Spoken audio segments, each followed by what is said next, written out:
Көшкінбай қайдағы бір ойға келмейтін жаман түс көріп шошып оянды. Шып-шып терлеп кетіпті. Ұялы телефонын алып қараса, 10 минуты кем 6 екен. Қайдан ұйықтаудың енді реті де жоқ. Сағат 9-да кадр бөлімінен жол сапары куәлігін кассадан тиісті қаражат алып, әуежайдан Ташкенге ұшуы керек. Жаңа ғана көрген түсі кинокадрлардай көз алдынан сырғып өтті. Бұл жұмыстан шығып үйіне қарай келе жатыр екен дейді. Алдынан көзі тұздай қара мысық шыға келіп, әп-сәтте қабаған итке айналып, жоқ, алпамыстай қара негірге айналып, мұның жағасына жармасты. Енді болмаса тұншықтырып тастайтындай еді. Ышқына арпалысып, қарулы негірдің уысынан шыға алмай жанталасты. Осы арада жаны қысылған ол оянып-ақ кеткені. Бір сәт мына жағымсыз түс неге көрінді екен деп ойлады да, қойшы соны, түс түлкінің боғы дегенді еске алып, бәрін сырып тастамақ болды. Әйелі Аймүсін қасында пысылдап ұйықтап жатыр екен. Оның түнде қай уақытта төсекке жатқаны белгісіз. Бұл сағат 11-де жатып қалды да, ал ол екінші бөлмеде әлі отырған, қағаз шимайлап. Соңғы кезде әйелі түнде кеш жатып, ұзын сәскеге дейін ұйықтауды әдетке айналдырған. Істейтін жұмысы, бағатын баласы жоқ. Үйленгенге дейін Аймүсін Көшкінбай жаңадан жұмысқа кірген облыстық су шаруашылығы басқармасының бастығы Әділ Төребековичтің хатшы машинка бастырушысы еді. Артыншақ арыз беріп шығып кетті де, біресе ана газетте, біресе мына газетте әріп теруші, корректор, тілші болып жүріп, ақыры мүлдем жұмыс істеуді қойды. Көшкінбай іссапарға жиі шығады. Құдай жарылқап, үйіне ертерек келсе, әйелімен шүңкілдесіп, кешкі тамақты бірге ішеді.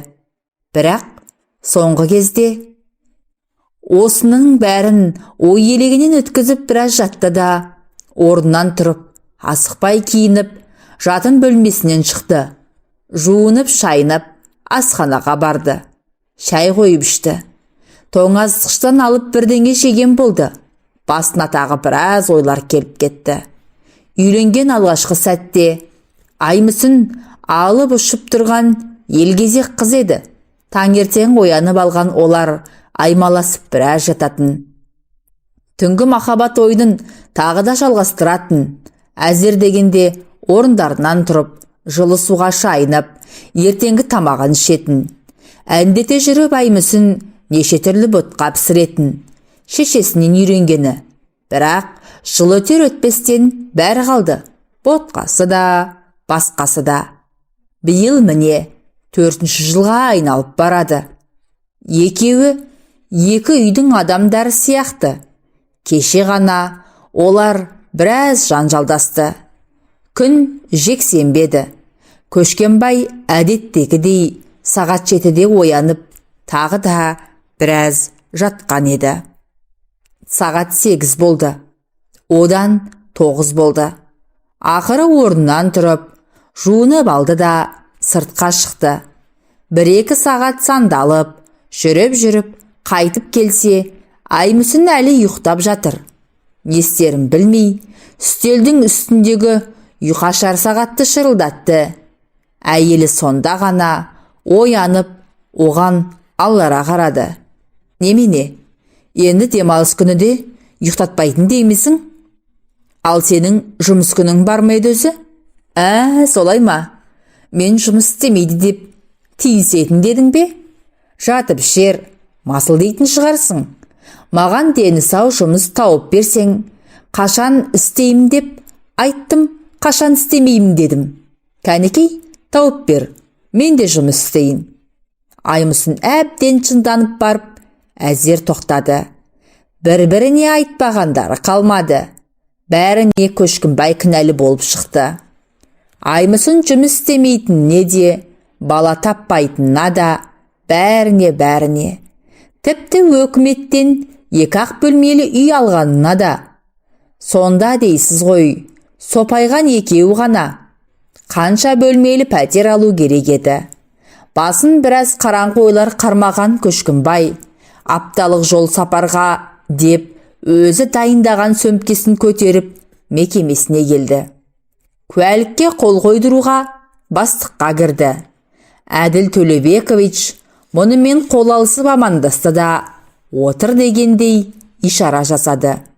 Сәл жөткірініп, бурыл шашын саусақтарымен тарқатып, ойда жоқта салмақты әңгіме бастады. Көшкімбай шырақ, сенің сапарың белгісіз мерзімге шегерілетін болды. Жаңа ғана министрдің орынбасары қоңырау шалды.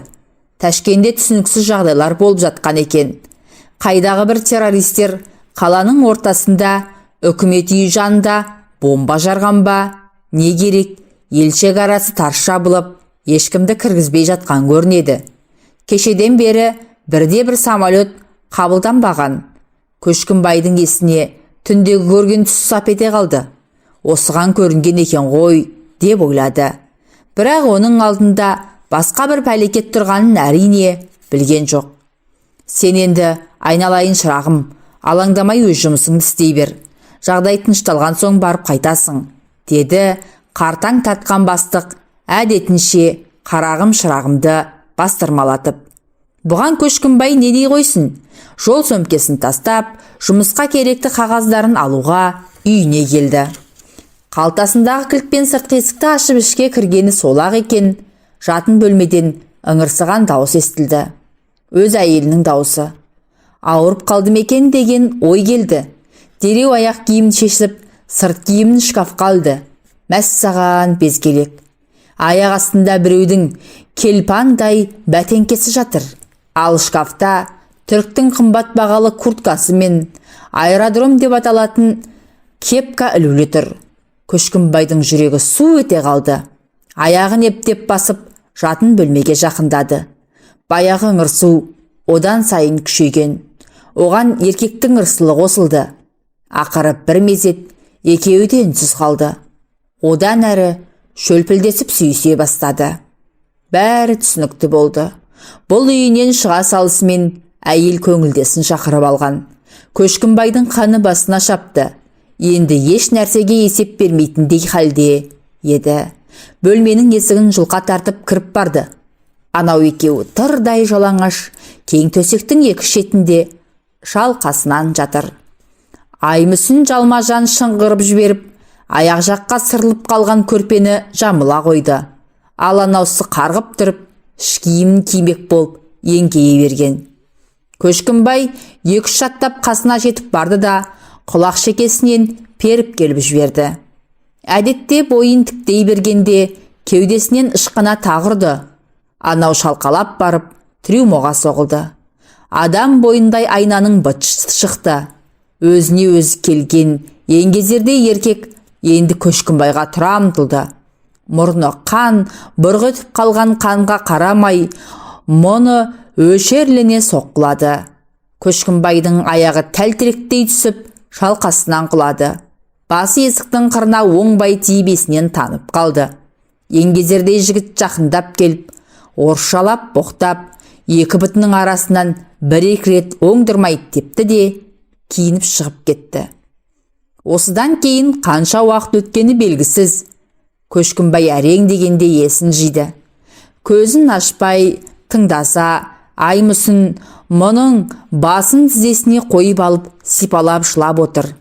Ара-арасында кешір мені жаным, кешірші деп қояды. Әйелін иттің етінен жек көріп кетті ол. Басын сипаған қолында, төбесіне тамған көз жасында. Жайлап көзін ашып, орнынан тұрды да, үсті басын дүзеп, дәретханаға кіріп, беті қолын жуды. Соңынан қалмай, өлердегі сөзін айтып, ауыз тынбаған әйелін көкірегінен итеріп жіберді де сыртқа шықты. Көз алды бұлтыраңдап, басы мың-дің болып тұр екен. Есік алдындағы сакыге біраз отырды. Орнынан тұрып басы ауған жаққа қарай жүріп кетті. Ойынан үйдегі болған масқара жағдай шығар емес. Анау еркекке түсінікті, ұрғашы керек. Мүмкін қайда жұмсарын білмей жүрген ақшасы көп шығар. Алайым сүңге не жорық. Үйі басында, бай қасында, бұты құрғап жүрген жоқ.